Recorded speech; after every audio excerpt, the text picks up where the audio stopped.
We haven't heard much from Governor Scott Walker since last week's election, but tonight Wisconsin's First Lady did take questions during a stop in Kimberly.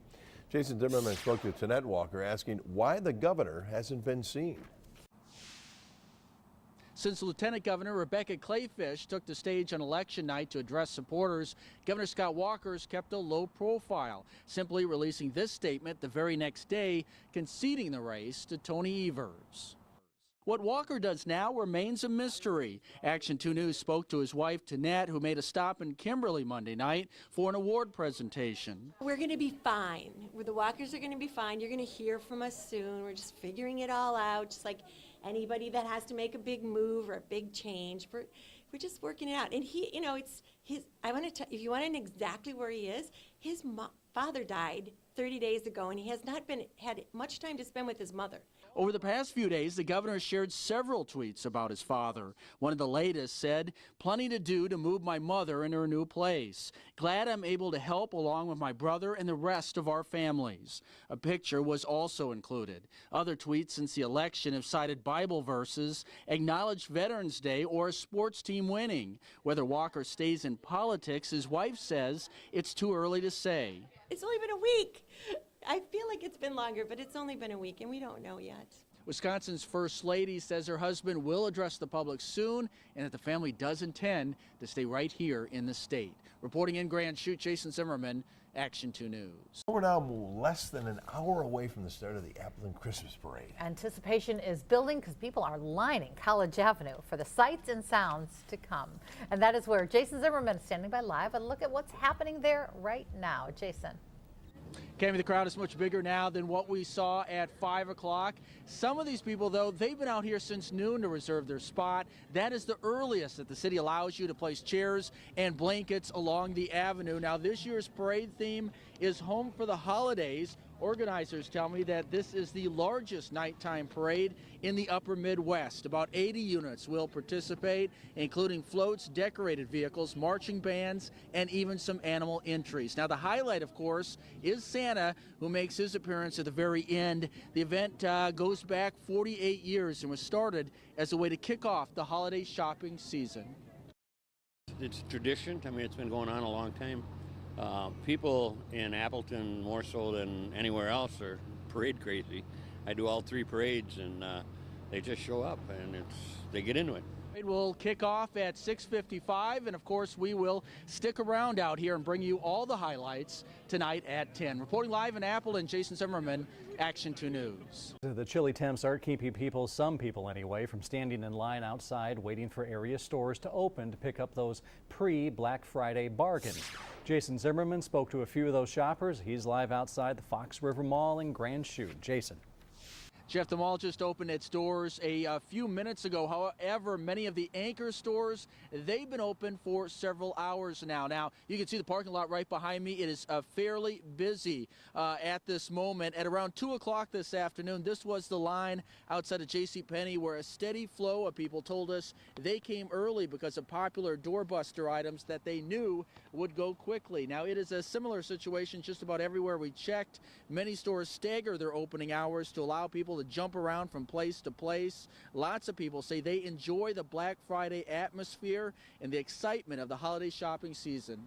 We have some energy to go shopping. It's fun. I love to do this stuff. I mean, yeah, I give up Thanksgiving a little bit, but I still was able to see my family this morning.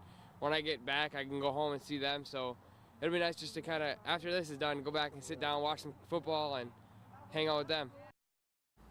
The mall here is staying open until midnight tonight, and lots of other stores are extending their hours as well through Friday. Reporting live in Grand Chute, Jason Zimmerman, Action 2 News. Republicans are seeking to pass a number of bills in a lame duck session of the legislature. They're holding a public hearing right now in Madison. And this includes actions which would limit the power of the governor-elect Tony Evers, a Democrat.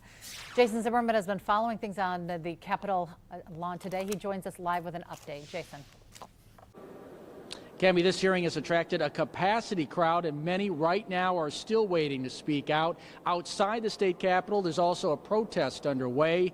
Members of the Joint Finance Committee have asked a number of questions concerning these bills this afternoon, which would not only limit the power of the next governor and attorney general, but restrict early voting to 2 weeks and give the Republican-controlled legislature more control over the agency overseeing state job growth, and also allow lawmakers to replace the acting attorney general with private attorneys at taxpayer expense.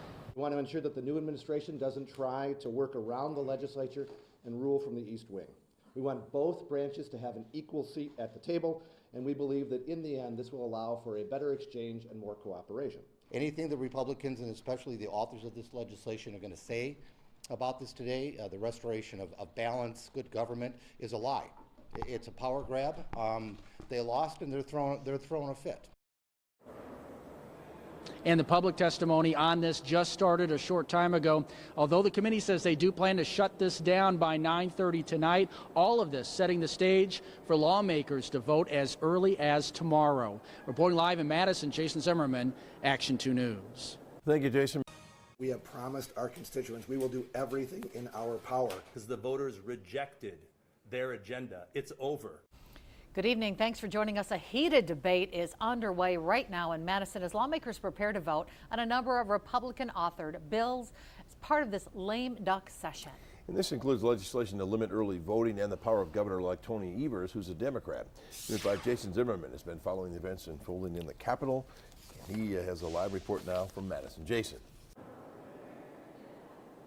Bill legislators in the Assembly have yet to vote. They were scheduled for 1, then 4, and right now that delay continues. Meanwhile, in the Senate, they met this morning, took a long break, and then reconvened about an hour ago. This is some video of that session. Both chambers are expected to vote at some point later tonight. The bill would not only restrict the power of the incoming governor and attorney general, but also limit early voting to just a two-week period. Although a change was made today, allowing it to take place continuously over that window. Also, Republicans are looking to change the date of the state's presidential primary, moving it from April to March to help a conservative Supreme Court justice who is up for election. I do not believe that any one individual should have the opportunity to come in and, with a stroke of the pen, eliminate laws that have been passed by our legislature and found constitutional by our courts. Whether everyone here likes it or not, I respect the fact that Tony Evers is the governor and he's going to be starting on January 7th. But he's not the governor today. And that's why we are going to make sure that the powers of each branch are as equal as they can be.